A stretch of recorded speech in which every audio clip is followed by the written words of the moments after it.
Making news this week, the Corrective Services Minister denies CCTV footage cover-up. Anti-shark Cull protesters determined to make their voices heard on the first day of Parliament. Roderick Alexander Finch's victim said the 10-year sentence is not enough. Plus the end of the line for Australia's car manufacturing industry as Toyota calls it quits. This is the Evening News with Ivan Leung and Danielle Staniskov. Good evening. The Corrective Services Department is under a great deal of scrutiny after two major events this week. First was the escape of drug trafficker Bernd Neumann. Second was the report on how two prisoners were able to escape from a prison van in Geraldton earlier this year. Despite the Minister and the Commissioner holding press conferences to address the media, their responses led to more questions than answers. Josef reports. WA drug trafficker Bernd Neumann, who was sentenced to 15 years in jail for trafficking methamphetamine, is on the run. The 59-year-old man has escaped the Department of Corrective Services supervised football match at around 4 p.m. last Saturday. Corrective Services Minister Joe Francis acknowledged that Mr Neumann shouldn't be in the minimum security prison, despite being well behaved. Clearly should not have been in that situation where he was minimum security, even though for his 3 years so far he's been essentially a model prisoner. Meanwhile, reports into how two prisoners escaped from a prison van in Geraldton last month has been handed over to the Corrective Services Commissioner James McMahon. Serco has agreed to pay more than $700,000, which includes $295,000 spent on upgrading the entire prison van fleet and $428,000 on recovery and settlement. It was found the main reason the prisoners escaped was because of a mechanical failure in the locking system of those inner doors. The opposition criticised the government on both cases of the prisoner escape, at the same time demanding an independent inquiry into the missing CCTV footage. There are too many questions surrounding this mysterious lost video for there not to be an open independent inquiry. Josef Barker, WAMN News. Anti-shark cull protesters are getting ready to demonstrate at Parliament House next week. They will be protesting next Tuesday at 1 p.m, hoping Premier Colin Barnett and Fisheries Minister Ken Bastian will withdraw their controversial decision. There's still a lot of people who are outraged about this decision to bait and kill our sharks. And so I think we need to actually get more people out there, and hopefully the voices will actually help to reverse this decision. So on Tuesday the 18th of February, which is the start of the State Parliament, being on a Tuesday, we don't expect the thousands that we've had at Cottesloe Beach, but at this stage we have 500 people who are registered to attend.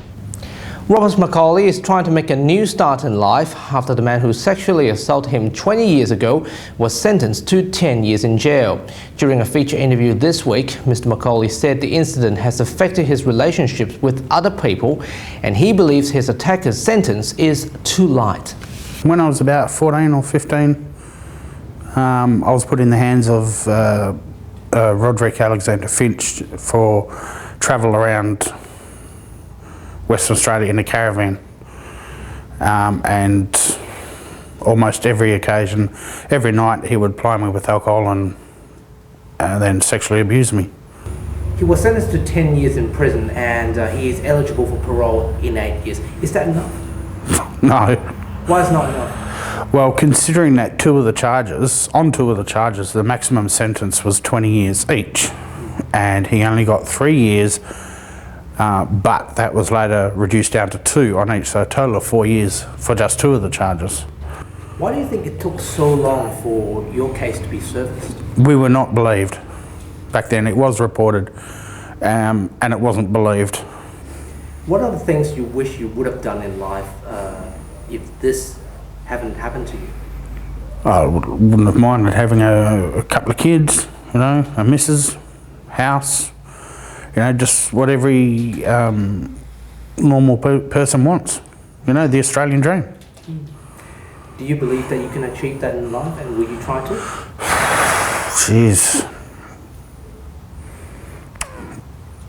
Hard to tell, really.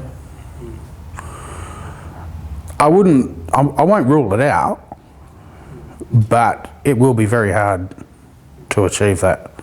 How will you try to forget what happened to you? How will you try to move on? Well, now that he's been sentenced, I guess, you know, yeah, knowing that now he's behind bars in jail, I guess I can start to see what other avenues I can take. Police Minister Lisa Harvey and Emergency Services Minister Joe Francis urged the public to report suspicious arson activities to police. The call comes after the Banja bushfire which threatened Perth homes last week. Timothy Seow has more. WA Police have set up a task force named Strike Force Vulcan to deal with arson attacks in the state. So far, there are 755 suspicious fires reported to the police. 10 juveniles and 2 others were charged with arson offences. Police Minister Lisa Harvey urged citizens who witness suspicious activities in bushlands to call Crime Stoppers. We are calling on the community to continue to engage with police. The number for Crime Stoppers is 1800 333 000. We do rely on a very strong partnership with the community to report suspicious behaviour. Detective Senior Sergeant Craig White has confirmed the recent arrest of juveniles on arson offences, and he called on parents to remind their children about the dangers of fire. The penalties for arson-related offences are very severe, starting from 15 years up to life imprisonment. So please engage your children, talk to them, find out what they're doing, and please encourage them to act responsibly. When you light a fire, you don't know what the consequences may or may not be. They could be absolutely catastrophic. The Emergency Services Minister, Joe Francis, reminds residents that bushfire prevention is a shared responsibility between the government and the community. Timothy Seow, WAMN News. In other top stories this week, Toyota will no longer make cars in Australia and 2,500 jobs are expected to be lost. Local manufacturing vehicles like the Camry, Camry Hybrid and Orient sedans will cease production by the end of 2017. The president of Toyota, Akio Toyoda, flew to Australia to make the announcement. In a statement, Toyota said the high Australian dollar is one of the many reasons behind its tough decision.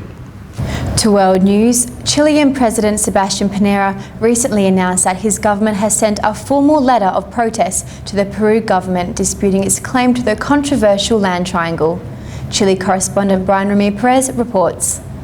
A minor controversy has sprung up in the 24 hours since the International Court of Justice issued its ruling on the maritime border conflict between Peru and Chile.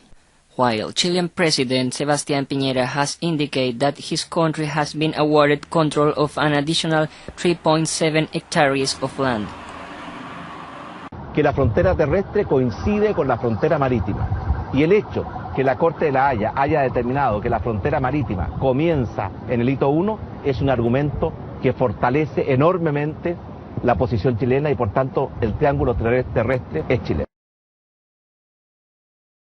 Chilean President Sebastián Piñera recently announced that his government has sent a formal letter of protest to the Peruvian government, disputing its claim to the now controversial land triangle. Piñera also said that Chile will have to evaluate if it will stay in or if it will leave the Pact of Bogotá. Brian Ramirez, WIMN News. And finally tonight, the annual Miss Chinese WA pageant was held in Gloucester Park this week. There were 8 contestants and the first place went to Isabella Leung, second place went to Caroline Butt and the third place went to Natalie Drew. After the prize draw and the final horse race, the event concluded with fireworks launched into the sky.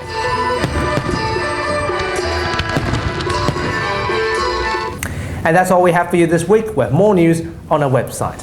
Don't forget to follow us on Facebook or Twitter. Thanks for watching. Good night.